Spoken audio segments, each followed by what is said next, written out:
Hello बच्चों। तो आज हम लोग 11th क्लास के मैथ का दूसरा वीडियो लेक्चर लेकर के आए हैं।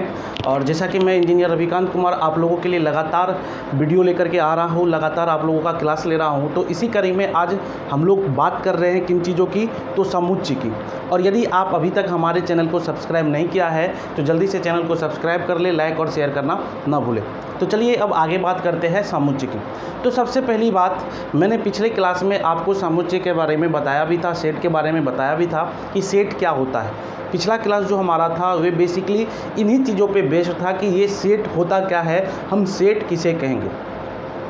तो उसके लिए हमने आपको कुछ एग्जाम्पल भी बताया था और एग्जाम्पल बताने के क्रम में मैंने आपको ये भी बताया था कि जो सेट होता है वे क्या होता है, वेल डिफाइंड होना चाहिए। यानी कि उसका कोई भी यदि हम बोलते हैं तो उसे हम ब्रैकेट में लिखते हैं और उसका कुछ मतलब निकलना चाहिए। ये चीज़ भी मैंने आपको बताया था। तो यहाँ पे अब आगे इसी कड़ी में जुड़ेंगे और इससे आगे हम लोग पढ़ेंगे। तो सबसे पहले हमने क्या बताया था, वस्तुओं के सुपरिभाषित संग्रह को समुच्चय कहते हैं। और उसके लिए हमने आपको कुछ नंबर सिस्टम के बारे में भी बताया था। जैसे मैंने बताया था कि मान करके चलिए n बिलोंग्स टू, जैसे ये हमारा 1 2 3 4 5, तो क्या ये हमारा सेट होगा? ये क्या हमारा सेट होगा? तो इसके लिए मैंने बताया था कि हाँ ये सेट होगा। क्यों सेट होगा? क्योंकि नेचुरल नंबर क्या होता है, प्राकृतिक संख्या होती है। ठीक है, नेचुरल नंबर क्या होता है, इसे बिलोंग्स टू भी लिखा जाता है, बाद में बताऊंगा। a is equal to n is belongs to a natural number. इस तरह से आगे जब हम लोग इसका यूज करेंगे तो वहाँ पे और अच्छे से डिटेल में बताएंगे आज ही की क्लास में। तो ए इजकल टू आपको कोई दिया गया है और पूछा जा रहा है कि ये एन इज बिलोंग, ये जो है जो अवयव है इसके क्या ये बिलोंग कर रहे हैं, नेचुरल नंबर है। तो आपके जितने भी अवयव हैं वे सभी के सभी क्या है, नेचुरल नंबर हैं। तो ये हमारा वेल डिफाइंड क्या हो जाएगा, सेट हो जाएगा। अब यदि बात किया जाए इसी के आधार पर हम क्वेश्चन की बात करें तो ए इजकल टू -4 -3 -2, उसके बाद -1 0 1 2 3 ले लिया जाए। तो क्या इस चीज़ को ये सेटिस्फाई कर रहा है? तो नहीं कर रहा है। क्यों नहीं कर रहा है? क्योंकि हम लोग जानते हैं कि नेचुरल नंबर क्या होता है, प्राकृतिक संख्या होती है, यानी कि गिनती की संख्या होती है, 1 से शुरू होती है। लेकिन इस सेट में क्या किया गया है, इस सेट में -4 -2 भी रख दिया गया है।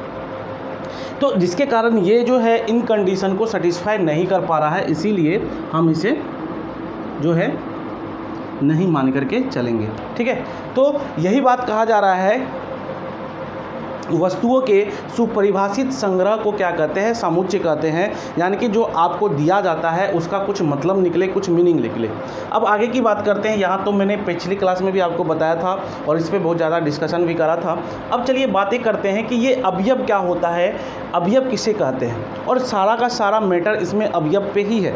अवयव को हम पहचान करके ही बताएंगे कि यह हमारा सेट है कि नहीं है। अवयव के आधार पर ही हम बता सकते हैं कि कोई जो फंक्शन दिया हो गया है या कोई भी चीज़ दिया गया है तो वह हमारा सेट होगा कि नहीं होगा। तो देखिए, वस्तुएं जिनसे समुच्चय बनता है वह उस समुच्चय का अवयव कहलाता है। जैसे मान के चलिए कोई नेचुरल नंबर है, इजकल टू हम लिख रहे हैं 1 2 3 4 5 6, तो ये सभी के सभी ये क्या होंगे, ये अवयव होंगे। ठीक है, ये सभी के सभी क्या है, अवयव है। ये दूसरा अवयव हो गया, ठीक है ना, ये तीसरा अवयव हो गया, ये चौथा अवयव हो गया, ये पांचवा अवयव हो गया, ये छठा अवयव हो गया, है ना।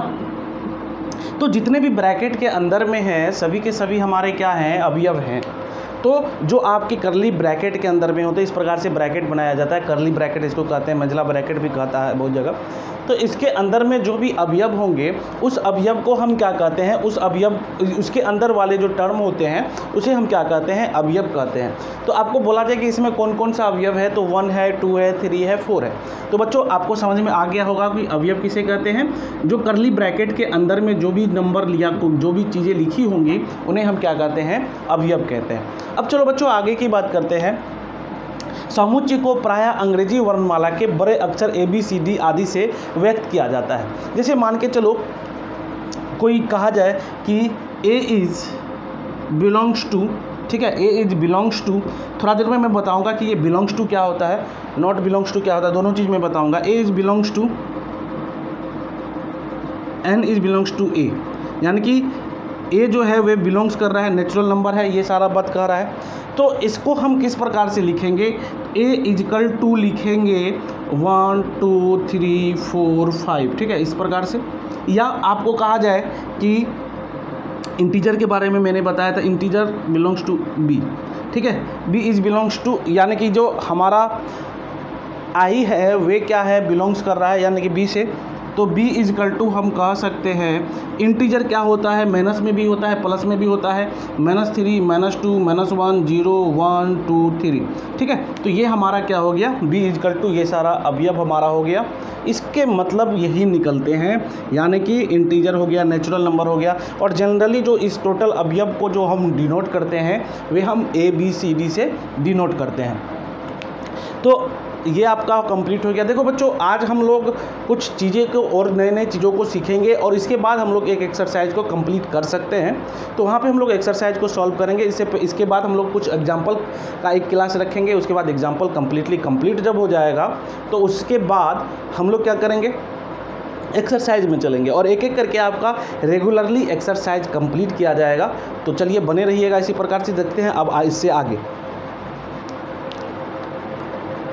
तो बच्चों अब इससे आगे हम लोग देखते हैं, कह रहा है यदि A किसी समुच्चय A का अवयव है तथा B समुच्चय B का अवयव नहीं है तो इन्हें संकेतात्मक रूप से क्रमशः किस प्रकार से लिखते हैं। इसे लिखते हैं A बिलोंग्स टू A और B बिलोंग्स टू B। तो ये चीज़ आपको अभी तक समझ में नहीं आया होगा, तो मैं इसके एग्जाम्पल को लेता हूँ। सबसे पहले देखिए, कोई कहा जाएगा कि कोई लेटर है A जो है ये आपका A B C D E इस प्रकार से है, और दूसरा आपका सेट है जिस सेट में कहा जा रहा है कि सभी के सभी वोवेल हैं। तो वोवेल क्या होते हैं, A E I, ठीक है, O U, A E I O U, ठीक है। तो यहाँ पे ठीक है, तो आप देख सकते हैं कि यहाँ पे हमारा क्या दिया गया है। तो यहाँ पे दो सेट दिया गया है, एक में क्या है सभी के सभी वोवेल हैं और एक में सभी आपके लेटर हैं, ठीक है। तो यहाँ से पहली बात आपको यदि बोला जाए इस सेट से, तो हम कह सकते हैं कि A is belongs to A, या कह सकते हैं कि B is belongs to A, या कह सकते हैं कि C is belongs to A, ठीक है। इस प्रकार से हम कह सकते हैं। अब सेट 2 देखिए, सेट 2 का क्या है, सेट 2 में आपको क्या दिया हुआ है, वोवेल दिया हुआ है। तो सेट 2 में क्या हम कह सकते हैं कि B is belongs to B। क्या इस सेट में कहीं भी हमारा B है, कहीं भी स्मॉल b है, नहीं है। तो इसे कहेंगे B is not belongs to B, यानी कि इस सेट B में ये जो हमारा B है वे बिलोंग्स नहीं कर रहा है, ठीक है। इस सेट में हमारा जो है B बिलोंग्स नहीं कर रहा है। तो कहने का मतलब, जैसे मान करके चलिए कोई नेचुरल नंबर है, तो और उस नेचुरल नंबर में यदि -1 दिया गया है तो हम कहेंगे -1 इज़ नॉट बिलोंग्स टू, ठीक है, -1 is not belongs to n। n करने का मतलब नेचुरल नंबर, ठीक है, -1 is not belongs to n। उसी प्रकार से small b is not belongs to b, समझ रहे हैं ना। तो इस प्रकार से हम लिखते हैं। आपको यदि कोई अवयव उस सेट में हो तो हम बिलोंग्स टू A लिखेंगे, और यदि किसी सेट में जो अवयव नहीं है तो उसे हम नॉट बिलोंग्स टू B लिखते हैं, ठीक है। तो इस प्रकार से ये आपको लिखना होगा। बहुत जगह पे क्वेश्चन में आपको ये चीज़ देखने को मिलेगा, ये belongs to A belongs to B, ये चीज़ आपको देखने को मिलेगा। तो वहाँ पर आप कन्फ्यूज मत होना, ये बहुत ही इंपॉर्टेंट बातें हैं। अब चलो बच्चों बात करते हैं कि जो ये सेट होता है, इसे सेट को लिखने का दो तरीका होता है, एक बिल्डर फॉर्म होता है और एक रोस्टर फॉर्म होता है। तो उसे एक एक करके हम लोग डिस्कशन करेंगे और बिल्डर फॉर्म और रोस्टर फॉर्म दोनों देखेंगे। चलते हैं। तो बच्चों अब समुच्चय को जो है दो विधि से लिखा जाता है और उस दो विधि का हम एक एक करके वर्णन करेंगे और इस पे हम अगले क्लास में कुछ क्वेश्चन भी करेंगे, लेकिन कुछ एग्जाम्पल अभी आज हम लोग कंप्लीट कर लेंगे, ठीक है। तो देखो बच्चों, ये जो दो विधि है, इस दो विधि से हम क्या करते हैं, समुच्चय को लिखते हैं। और उसमें सबसे पहली विधि क्या है हमारी, सबसे पहली विधि है सूची विधि।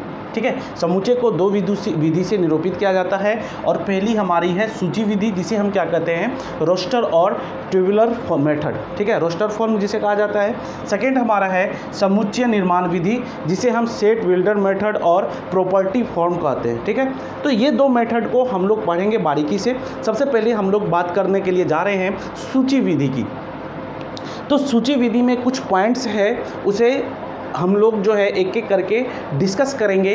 तो सूची विधि जो है सबसे पहले क्या कहा जा रहा है, सूची विधि में कहता है कि यदि इस विधि में समुच्चय के अवयवों को सूची बनाकर उन्हें मंझले अनुकोष्ठों में रखा जाता है, बंद कर देते हैं, यानी कि जो हमारे अवयव होते हैं और जो बोला जाता है उसे हम क्या करते हैं इस ब्रैकेट के अंदर में रखते हैं, वही ब्रैकेट मेजला ब्रैकेट जिसे कहा जाता है, ठीक है। इसके बाद इस विधि में केवल अनुकोष्ठों का प्रयोग करते हैं, सिर्फ और सिर्फ यही जो कोष्ठ है हमारा, सिर्फ और सिर्फ इसी कोष्ठ का हम क्या करते हैं प्रयोग करते हैं। उसके बाद कहा जा रहा है कि अवयवों को, जो अवयव होते हैं इसके बीच के जो अवयव होंगे उसमें हम लोग क्या करेंगे कोमा लगा कर सभी को सेपरेट करेंगे, कोमा लगाकर सभी को अलग अलग करके लिखेंगे, ठीक है। जो भी अवयव होंगे उसमें हम क्या करेंगे उसके कोमा लगाएंगे। जैसे मान करके चलो आपका है ABCD, तो ये सभी जो अवयव हैं उन सभी को हम सेपरेट करने के लिए क्या कर रहे हैं, अलग करने के लिए क्या कर रहे हैं, कोमा का यूज करते हैं। तो आपको इस मेथड में किसी भी अवयव को जब लिखने का जो तरीका होता है तो आप सभी अवयव को क्या करोगे अलग अलग करके लिखोगे। उसके बाद बच्चों देखो क्या कह रहा है, अवयवों की सूची में किसी भी अवयव को पुनरावृत्ति नहीं करते हैं। जो अवयव है जैसे ABCD है, जैसे मान के चलो बुक है तो अब कहा जाएगा कि इसमें कौन कौन से अवयव हैं तो हम BOK लिखेंगे, ठीक है। हम इसमें यदि BOOK लिखें तो ये हमारा कहना गलत है। जो आपके अवयव दो बार रिपीट हो रहे हैं उसे सिर्फ हम एक बार ही लिखते हैं, ठीक है ना। जो अवयव आपके दो बार रिपीट होते हैं उसे हम सिर्फ एक बार ही उसे ब्रैकेट में लिखते हैं, ये बात आपको ध्यान रखना है, ठीक है। दो बार हम नहीं लिख सकते हैं, यदि हम दो बार लिखेंगे तो ये लिखना हमारा क्या हो जाएगा, गलत हो जाएगा। तो यही बात कर रहा है कि अवयवों की सूची में किसी अवयव की पुनरावृत्ति नहीं करते हैं, यानी कि इस प्रकार से लिखते हैं। अगला पॉइंट कह रहा है कि अवयवों को किसी भी क्रम में लिखा जा सकता है। जैसे BOK हमने लिखा तो कोई बात नहीं, हम OBK भी लिख सकते हैं, या हम इसे क्या लिख सकते हैं KOB भी लिख सकते हैं, ठीक है ना। आप किसी भी प्रकार से इसे लिख सकते हो, यानी कि जो अवयव है अवयव का स्थान इसमें फिक्स नहीं होता है। बस आपको एक बात ध्यान रखनी है कि कोई भी रिपीट ना हो, कोई भी जो अवयव हैं वे आपका रिपीट नहीं होना चाहिए। यदि वह रिपीट हो जाता है तो वे क्या हो जाएगा, गलत हो जाएगा, ठीक है। तो इस प्रकार से हम सूची विधि यानी कि रोस्टर फॉर्म में किन्हीं भी चीज़ों को निरूपित करते हैं। तो इससे रिलेटेड बच्चों दो हम लोग एग्जाम्पल यदि कंप्लीटली कर लेंगे तो हम लोगों को ये चीज़ और अच्छे से समझ में आ जाएगा, ठीक है। तो जल्दी से स्क्रीनशॉट लीजिए और इसके एग्जाम्पल को चलते हैं देखने।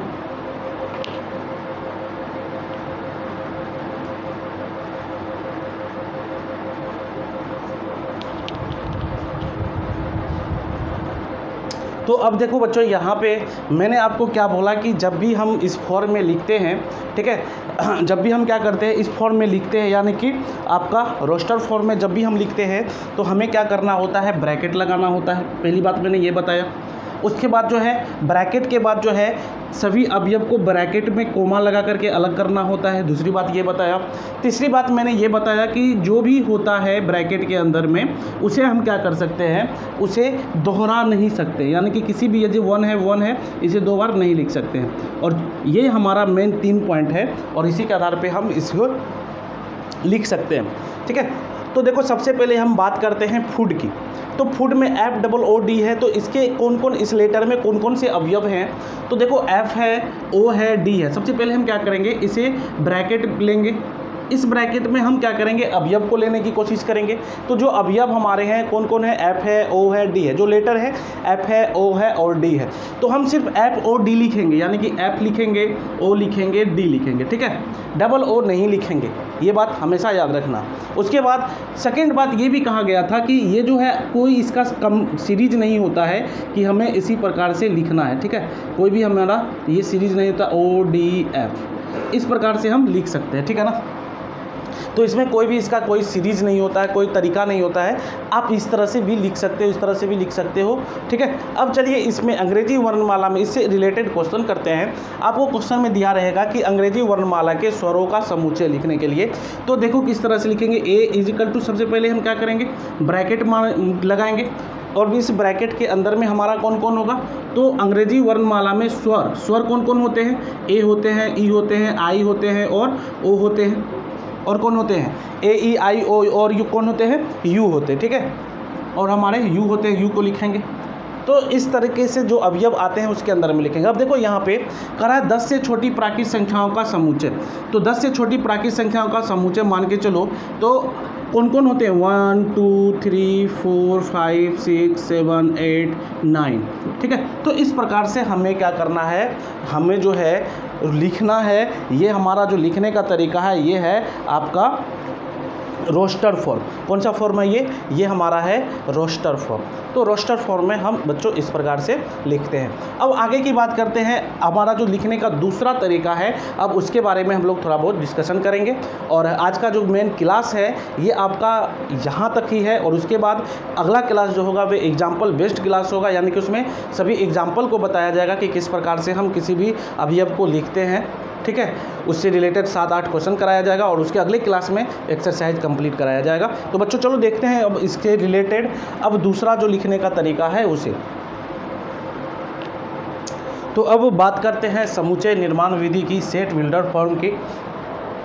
तो सेट बिल्डर फॉर्म में बहुत सारे बच्चे को कन्फ्यूजन ज़्यादा रहता है, तो ये चीज़ अच्छे से समझना है, ठीक है। और उसी ये आपका इजी ही होता है, कोई हार्ड नहीं होता है। तो देखो सबसे पहले क्या कह रहा है कि से समुच्चय निर्माण विधि यानी कि सेट बिल्डर फॉर्म में, कि इस विधि में मंझले अनुकोष्ठों में अवयवों के लिए एक्स संकेत लिखकर उनके गुणधर्म पी एस को उल्लेख करते हुए समुच्चय को निरूपित करते हैं। देखो अच्छे तरीके से समझो, कहा जा रहा है कि जो आपके जो भी चीज़ दिए हुए हैं उसे एक्स से क्या करना है, लिखना है, और उसके बाद यहाँ पे इसका मतलब है सच डैट, क्या है, सच डैट पी एक्स। ये पी एक्स क्या है, तो ये जो पी एक्स है उसके गुणधर्म है, जो आपको क्वेश्चन में दिए हुए रहेंगे ये उनके क्या है, गुणधर्म है, और आपको इससे उसको निरूपित करना होगा। जैसे उदाहरण के लिए मैं ले रहा हूँ, उदाहरण के लिए मान करके चलो कहा जाए अंग्रेजी वर्णमाला में स्वरों का समुच्चय, ठीक है। कहा जाए अंग्रेजी